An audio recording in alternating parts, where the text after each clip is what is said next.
Hello everyone, কেমন আছো সবাই? আশা করছি সবাই খুব ভালো আছো। আমার নতুন একটা ব্লগে তোমাদেরকে অনেক অনেক ভালোবাসা। তো আজকে আমি আর আমার মেয়ে রেডি হয়ে গেছিলাম। আর রেডি হয়ে কোথায় যাচ্ছি বলো তো? আমাদেরই পাশের বাড়িতে এক দিদি ভাইয়ের সাধের অনুষ্ঠান।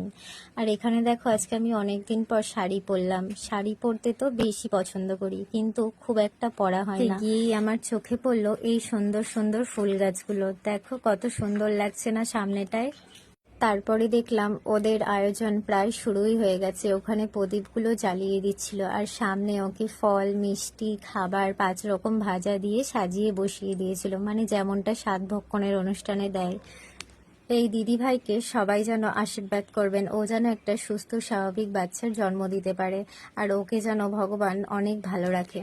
আর এই যে এই মেয়েটাকে দেখছো, এর নাম হচ্ছে সৃজা। ও তো গিয়ে থেকে আমার কাছ থেকে ওঠেনি, কারণ বুনুকে একবার সে কোলে নেবে, কিন্তু বুনু তো নাছুর বান্দা, সে তো যাবেই না। তখন থেকে বুনুকে বলে যাচ্ছে একবার আসো একবার আসো, আর আমার মেয়ে তো একদমই যেতে চায় না কারোর কাছে।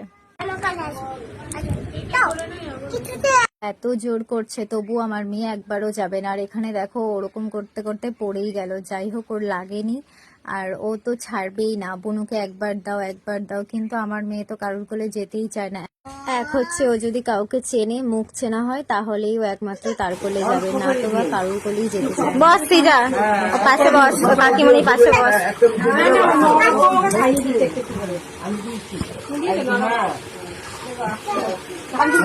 তারপরে আমাকে যার জন্য যেতে বলা হয়েছিল, মেয়েটাকে নিয়ে নাকি কোলে বসিয়ে খাওয়াতে হয়, তো মেয়েটাকে দিয়েছি। দেখছো কিভাবে কান্না করেই যাচ্ছে, একটুও কারোর কোলে যেতে চায় না, এমন বদমাইশ হয়েছে।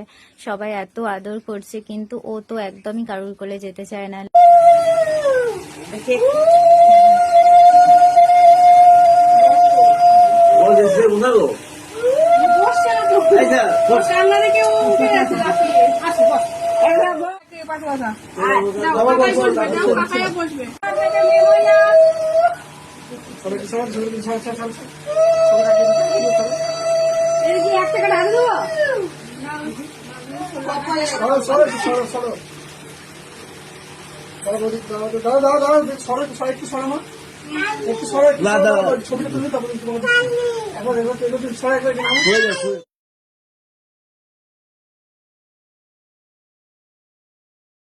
তারপরে অনুষ্ঠানটা শেষ হওয়ার পর আমরা খেতে বসে গেছিলাম। এখানে শাক আর লেবু দেওয়া হয়েছিল, তারপরে দিয়েছিল সাদা ভাত, আর সাথে দিয়েছিল ডাল।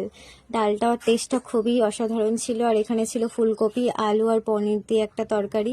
পনির যেহেতু আমি ভালো খাই না, তবুও 1 পিস নিয়েছিলাম। আর তারপরে এখানে ছিল মাছের কালিয়া, সেটা দিয়ে আমি খাওয়া শেষ করলাম। আর লাস্ট পাতে দই এবং মিষ্টি ছিল।